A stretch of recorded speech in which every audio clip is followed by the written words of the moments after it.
তোরে যদি আজ ধরতাম রে বাইরে ভিতরে সামরা উড়াই লাইলাম বলে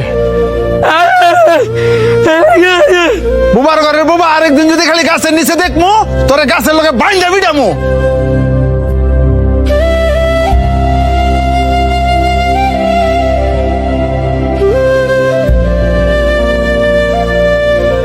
ভাই বাবা সরন্তে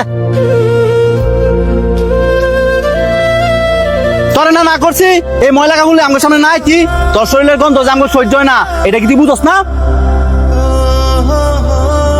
হ্যাঁ কথায় কাজ হইতো না হ্যাঁ একদিন ফিসপুরা বান দিয়া ঠিক মতন ফিরাইতে হইব তাইলে আর আঙ্গ লাগাইতো না।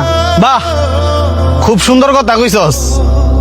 হাই তোকে পছন্দ করে দিকা আর ভালোবাসা দিকে তো তোকে লগে আর তোরা কিনা কইতাছস হ্যাঁ রে ফিস মুরা বান দিয়া পরে ফিরাইবি। তো তুই তোর লগে আর রাইস হ্যাঁ শরীরতে কি গন্ধ বাড়ি তুই দেখছস এক কাপড় বেড়ে সবসময় ঘুরে। এই যে শার্টটা দেখতেছস এটা আর বাপে পড়তো আর হ্যাঁ আর বাপে সিরা শার্টটা পরে ঘুরে। হ্যাঁ এই শার্টটা কে লেগে পরে ঘুরে কারণ হ্যাঁ আর বাবার অনেক পরিমাণে ভালোবাসে। হ্যাঁ তো তখন মতন সামর্থ্য নাই যে চাইলে রং বেরঙের কাপড় পরে ঘুরবো। হ্যাঁ বুবা দেখা অসহায় দেখা তোরা কি আরে মানুষ মনে করস না? এই যে হ্যাঁ মনে আঘাত দিয়ে দিয়ে কথা কস হ্যাঁ কি মনের ভিতরে কষ্ট পায় না? এই তোরা কি জানোস না হ্যাঁ মুখে কইতে না পারলো কানে সবে শুনে।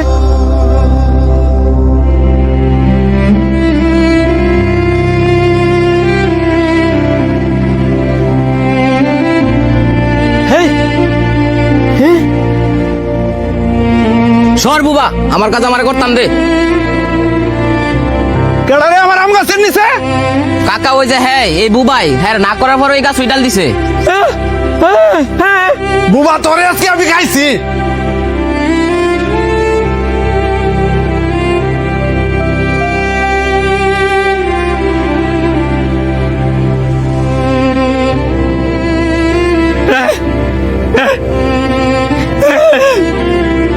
আমি একজন বোবা।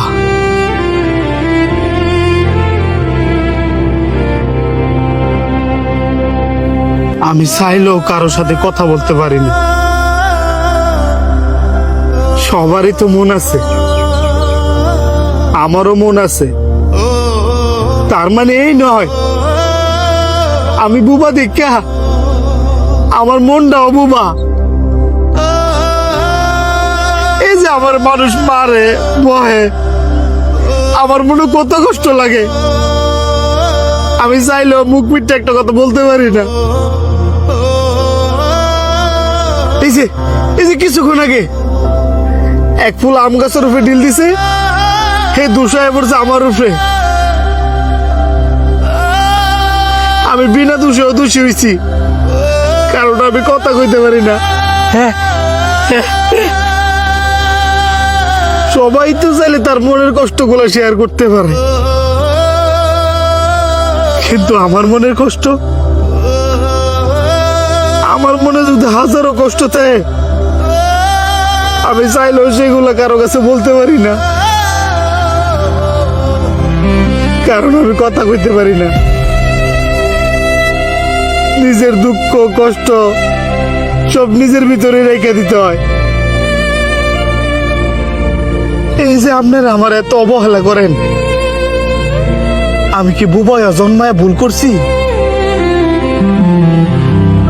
যদি ভুল করে তাই তাহলে সবাই মিলে দোয়া করেন না আল্লাহ যাতে আমার উড়ে হেলবে জায়গা।